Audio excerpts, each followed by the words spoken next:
Hi guys, welcome to my career Pathshala. आज आपके सामने एक पेरेंट का रिव्यू लेकर के आया हूँ, यानी पेरेंट रिव्यू देंगे। हमारे ऑफिस में आए हुए थे। इनका हमने वीज़ा के लिए लगा रखा था और इनका जो बच्चा है, मतलब जो बेटा है, वो बांग्लादेश के कॉलेज में पढ़ता है, दारुन्निसा मेमोरियल मेडिकल कॉलेज में। और ये गवर्नमेंट एम्प्लॉई हैं, तो इनके वीज़ा में थोड़ा सा डिले हो गया था क्योंकि परमिशंस वगैरह लेने पड़ते हैं। तो इनका वीज़ा लग चुका है और ये बांग्लादेश जाने की तैयारी कर सकते हैं अगले 1-2 महीने के अंदर में। लेकिन जब ये आए तो मैंने बोला कि सर, इससे अच्छा मौका नहीं मिल सकता है, आपका फीडबैक तो बनता है, क्योंकि जो सर्विसेज हमने दी और जिस तरीके से लगातार हम साथ बने हुए थे। तो आइए इन्हीं से सुनते हैं माई करियर पाठशाला के बारे में कि इनको कैसी सर्विस लगी, किस तरीके की लगी। सर, 2 चीज़ें हैं। एक, आपको ऑनेस्ट रिव्यू देना है, और अगर कुछ लगे कि कुछ सुधार की ज़रूरत है, इम्प्रूवमेंट की ज़रूरत है, तो भी आपको बताना, और नहीं लगता है तो नहीं, सबसे पहले तो थैंक्स रंजन जी।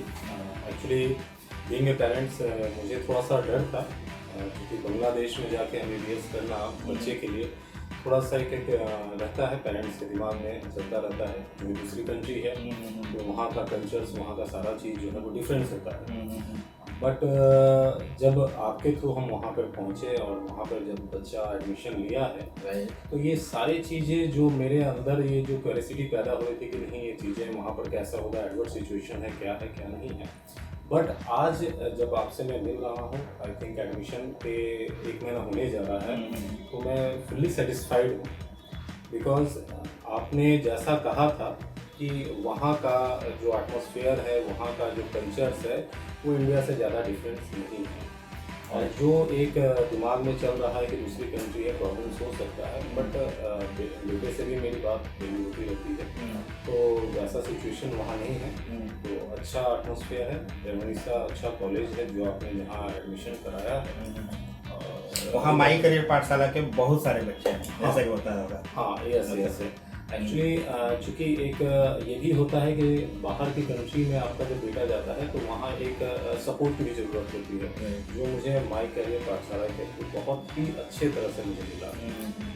कई कंसल्टेंसी का प्रॉब्लम्स भी होता है, अप्रोच करने के बाद भी चीज़ें वर्कआउट नहीं हो पाती हैं, बट वहाँ पर जब बेटे से बात होती है तो आप लोगों का अच्छा सपोर्ट है, सपोर्ट सिस्टम वहाँ पर बहुत अच्छा वर्क कर रहा है। आप वहाँ पर एक लोकल भी एक एडमिनिस्ट्रेशन बना रखे हैं, जिससे कि वहाँ कुछ लोकल इश्यूज भी होता है जो कि वो तुरंत मिलता है जाके जो भी इश्यूज होते हैं वो कर रहे हैं। तो मैं सेटिस्फाइड हूँ पूरी तरह से। बांग्लादेश को लेकर के एक जो मोस्टली कंफ्यूजन होता है ना, 2 चीज़ें पेरेंट के मन में सबसे पहले आती है। बांग्लादेश, आपको लगता है कि अंडर डेवलपिंग कंट्री बांग्लादेश में जा रहे हैं, जो कि एक कॉमन इशू है। दूसरा, एक कम्युनिटी प्रॉब्लम। अगर आप हिंदू कम्युनिटी से बिलोंग करते हैं तो कहीं ना कहीं आपके मन में ये कंसर्न रहता है, जो कंसर्न सर के मन में भी था। तो जाने के बाद वो कंसर्न कहीं ना कहीं आपका दूर हुआ है कि वैसा सिनेरियो नहीं है। और अंडर डेवलपिंग के बारे में मैं आपको बता दूँ कि मैं दिल्ली में शूट कर रहा हूँ वीडियो। दिल्ली से बेटर इंफ्रास्ट्रक्चर है ढाका का। जिनको भी ये डाउट है, आप एक बार जा कर के देखिए। बिलीव में, आपका जो गुड़गांव है ना, वो गुलशन के आगे फेल है। तो जो उसका इंफ्रास्ट्रक्चर है वो आपके दिल्ली से कहीं ज़्यादा है। जो उसका उत्तरा इलाका है या जो वसुंधरा है, वो साउथ दिल्ली से मच बेटर है, 5 टाइम्स बेटर है।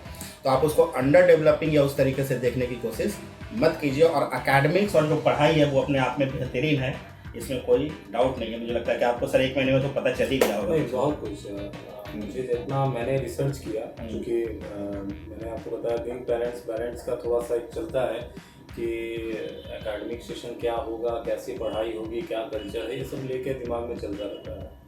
बट जहाँ तक मैंने रिसर्च किया है, जो इंडिया का करिकुलम्स है स्टडी का, सिमिलर करिकुलम्स वहाँ पर भी मिलता है। जो बुक्स यहाँ पे चलती हैं, जैसे DD चौरसिया वहाँ पर भी वही चल रहा है। तो जो करिकुलम्स है वो इंडिया बेस्ड है। तो एक ये भी है कि मान लीजिए कि कल आपका बच्चा आके यहाँ नेक्स्ट की तैयारी करता है या नेक्स्ट देता है, तो चूँकि करिकुलम सिमिलर होने के चलते आई थिंक वो प्रॉब्लम्स वहाँ नहीं है, एफर्ट्स मिनिमाइज हो जाएगा। ठीक है। जो कि CIS कंट्रीज में जब आप जाते हो तो वहाँ का सिलेबस का चेंज हो जाता है, बट बांग्लादेश के अंदर में आपको ये एफर्ट्स मिनिमाइज हो जाते हैं। आपको एक्स्ट्रा 1 साल 2 साल आकर के दिल्ली के गौतम नगर एम्स में आकर के कोचिंग करने की और यहाँ के लोकल प्राइवेट हॉस्पिटल्स में फ्री जॉब करने की ज़रूरत नहीं पड़ती है 90% केसेस में, अगर बच्चा सिंसियर है पहले साल से तो। ठीक है, तो ये तो है मतलब at the end of the day you are quite happy with my career Pathshala services, right? ठीक है, हम लोग माय करियर पाठशाला बांग्लादेश में जस्ट अ कॉल अवे है। आपका बच्चा कहीं भी हो, किसी भी सिचुएशंस में हो, we have local representatives over there available. किसी भी बांग्लादेश के किसी भी जगह पर आउट ऑफ ढाका भी मतलब we can reach there maximum 3 to 4 hours. और अभी इस बार हमने स्टार्ट किया है पेरेंट्स रिव्यू, अभी स्टूडेंट रिव्यू, पेरेंट रिव्यू, कई सारे मुस्लिम फैमिली के भी जो बच्चे उधर पढ़ रहे हैं हमारे से, उनके भी रिव्यू मैं आपके सामने लगातार लेकर के आऊँगा। और जो आपका डाउट है वो हर डाउट और आपके हर सवाल का जवाब आपको इस चैनल पर मिलता रहेगा। बने रहिए माय करियर पाठशाला के साथ। Till then keep liking and keep subscribing. Thank you so much.